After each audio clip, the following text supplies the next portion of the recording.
Meus amigos, eu quero começar lendo para vocês Romanos capítulo 7, a partir do versículo 18, que diz assim: Sei que nada de bom habita em mim, isto é, minha carne, porque tenho o desejo de fazer o que é bom, mas não consigo realizá-lo. Pois o que faço não é o bem que desejo, mas o mal que não quero, esse eu continuo fazendo. Meu amigo, capítulo 7 de Romanos, versículo 18 e 19, que diz isso. Isso aqui foi escrito pelo um dos maiores fundadores de igreja do século passado, o apóstolo Paulo, que no caminho de Damasco, Cristo encontrou ele e fez dele uma nova pessoa, onde ele passou de ser Saulo para Paulo. E mesmo com toda essa conversão, mesmo com todo esse poder e autoridade, mesmo ele ter subido ao terceiro céu, e quando desceu ele sentiu orgulho e ele falou: olha, eu vi coisas que não convém dizer para vocês, não está no teu cabimento, não está na cabeça humana. Amém? Então esse homem que pregou o evangelho, fundou a igreja, é o maior escritor do Novo Testamento. Abaixo de Cristo tem muitas obras, até mais do que outros discípulos que andaram com Cristo. Ele tinha um erro com ele, meu amigo. Ele disse ali bem claro que o pecado habitava nele, que o bem que ele queria fazer, ele não conseguia. E o mal que ele não queria fazer, ele fazia isso a todos os momentos.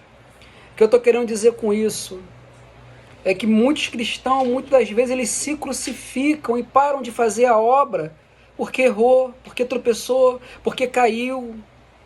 A palavra de Deus, ela fala que o cair é do homem e o levantar é de Deus, meu irmão. E hoje fico muito triste aqui porque eu estou vendo um grande homem de Deus sendo metralhado pelas mídias sociais porque pregava a verdade. Era duro porque não dava enredo para o pecado. Ele era caprichoso com as obras de Deus. E hoje, mais do que nunca, é um soldado ferido que precisa da minha e a sua ajuda em relação e oração. Porque foi um homem que impactou o país e ensinou muita gente com a palavra de Deus, pregada ao nível hard, batendo na prostituição, na mentira, no roubo, no latrocínio, no homossexualismo, batendo tudo isso, pregando o verdadeiro evangelho. E por algum motivo ele foi setado, por algum motivo conseguiram fazer de que ele pegasse e fizesse um vídeo para poder querer reportar para a população, mas ninguém vai entender isso como um arrependimento de homem de Deus. Imagine se o apóstolo Paulo, com esse problema todo que ele estava passando, ele chamasse Pedro para poder desabafar. Pedro ia chegar para Paulo, sim, ia deixar ele conversar direito. Mas sabe o que ia acontecer? Apóstolo Paulo, você errou, realmente você vai ficar no banco, fica aqui durante 6 meses, 1 ano, até você se redimir, como se o tempo redimisse a pessoa. O que te redime é quando você se arrepende de ter feito aquele erro e voltar a não fazer mais. Se Paulo tivesse contado o erro dele para todo mundo em público, se Paulo tivesse desabafado, se Paulo buscasse ajuda humana, nenhum dos feitos de Paulo estava escrito hoje na Bíblia. Essa grande obra, a qual eu e você se inspira.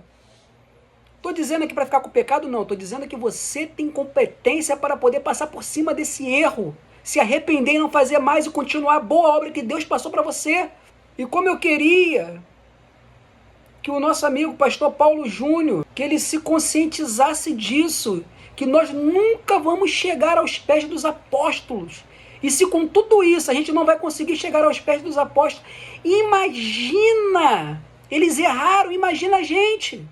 A obra do pastor Paulo Júnior é linda, é uma obra de conserto, é uma obra de santidade, é uma obra de adoração a Deus, é uma obra de competência para poucos. Muitos talvez que estão falando deles, faz 10 vezes pior e fica estampado na cara, mas esse não é o motivo de eu estar aqui falando. O motivo que eu estou aqui falando é porque eu considero e chamo aqui todos os irmãos para poder fazer uma corrente de oração para que essa vida não se perca por um erro ou 2, até porque o evangelho que ele pregou circula pela internet até hoje, ajudando muitas pessoas, e pode continuar, e eu creio nisso.